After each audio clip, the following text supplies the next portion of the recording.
Hello guys, this is FX and I want to do a quick breakdown of this GBP trade. Okay, so this signal was sent to my Telegram community. If you're not in the Telegram community, you're going to be missing out where I share my trade outlook and signal for free. That's where you get insights of what the market is doing, of what I see in the market. So you can also take your share, get the insights, and know what your market is currently doing. So without wasting much time, let's get straight into the video and let's see how GBP this was the initial setup and this was after the trade plays out. We were targeting a 1:2 trade, a simple trade for the week, but it gave us, that's the beauty of the strategy, it gives you multiple entries, right? So we ended up with two trade instead of 1:2 RR. We ended up with a total of 1:4 RR. So let's get straight into the chart. Okay, so this is the outlook of the trade, and now let's dive straight into it. Let's clear everything. Let's clear everything. Okay, everything is cleared. So for forex space, I go to the higher time frame to check my directional bars. That's the 4-hour time frame, not as compared to gold that I check my bars on 1-hour time frame. So for GBUSD, I went with the 4-hour time frame. As you can see, the 4-hour time frame was clearly bullish, right? So you can see this is how the market was moving. Market was moving, creating a higher high, right? I'm just waiting for the higher low and take the trade to the upside. As simple as that, right? So as we said, if you are trading in the forex financial market, that's how we trade the uptrend. When price breaks structure to the upside, you just wait for the first pullback. If it doesn't mitigate the breaker block, you know that's what the breaker block is, what your point of interest, then you take it to the upside.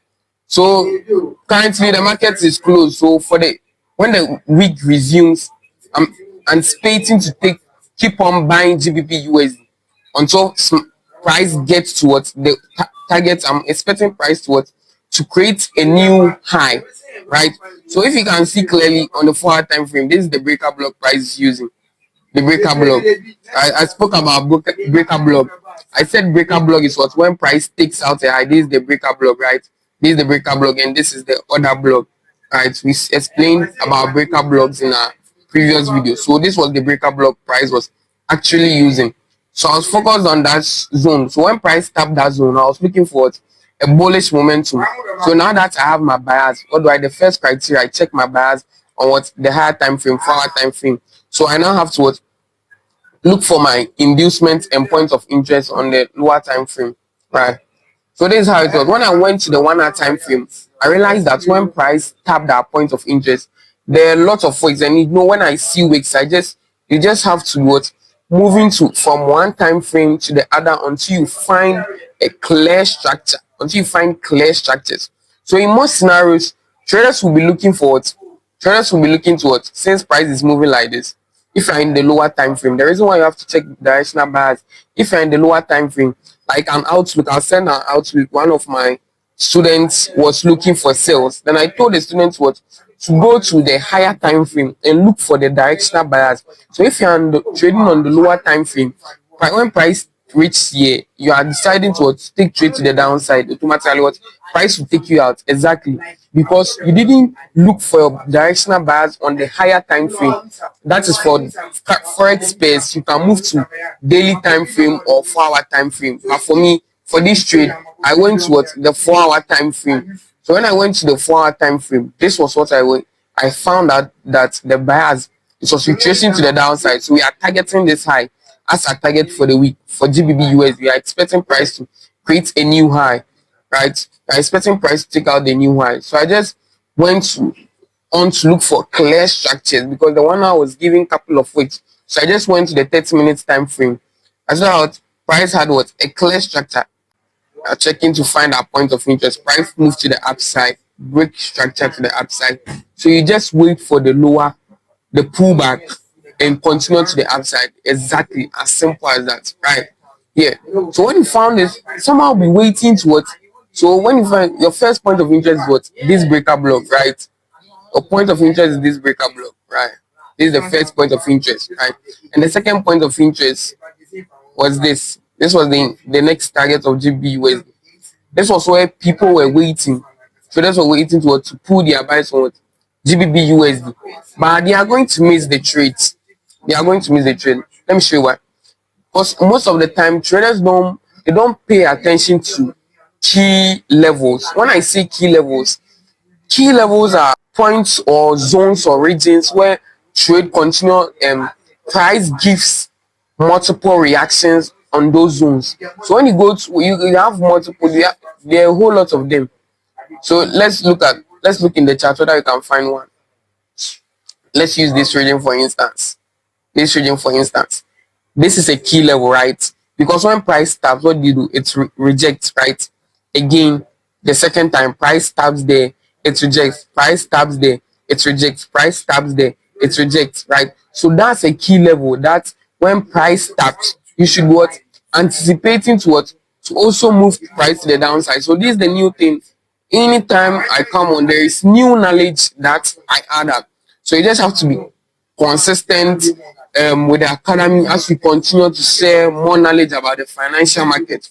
So today the add-on is about key levels. You have to pay attention to key levels in the market. So if you're not paying attention to key levels in the market, you are going to just miss the GBP trade, right? So and you can also to see key levels clearly. We have this, as you can see, this candle side. You just change it to lines. So you see, when you change it to lines, you see key levels clearly. You can adjust key levels, right? That's why you have to move in from the lines to the chart. So this is what I saw. I marked this key level.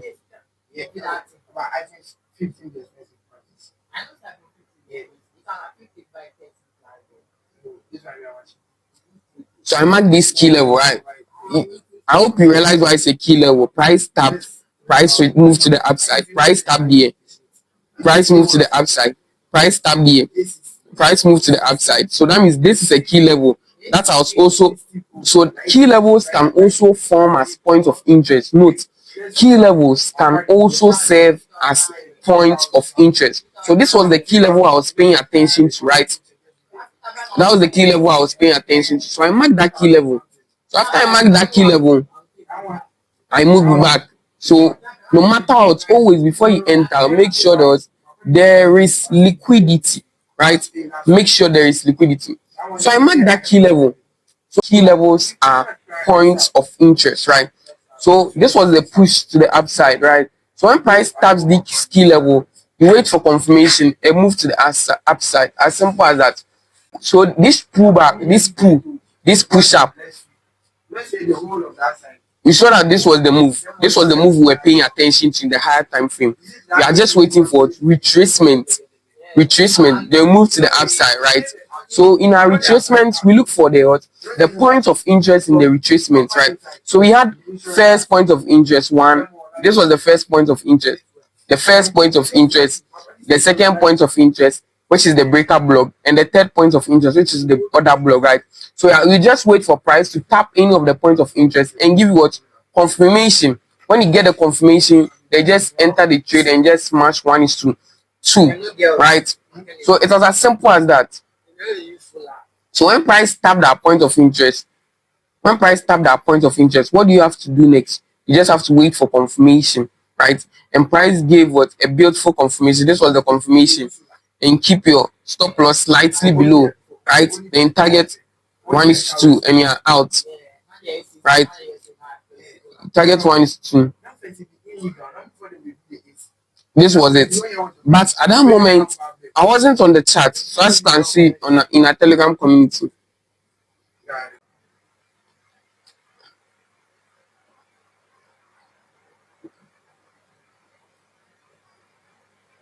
So exactly, this is how the trade was.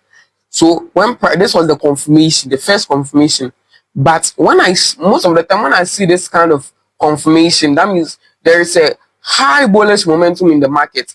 I can't just enter and risk this huge amount. So I'm just going to wait for a retracement and enter. So that was the plan. That was what I was looking for. I was just waiting for a slight retracement. Then I'll enter the trade again. It was as simple as that. The plan was just simple. So I just waited for retracement and I just entered here.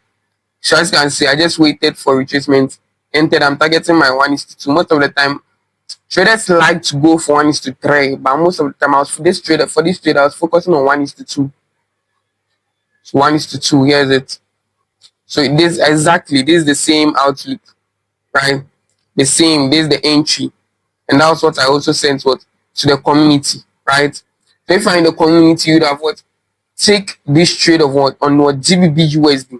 So this wasn't only the only trade. So the first trade, this was the first trade, and the second trade, we saw that when price we had our first trade, that was also what every pullback, and price was broke structure to the upside again.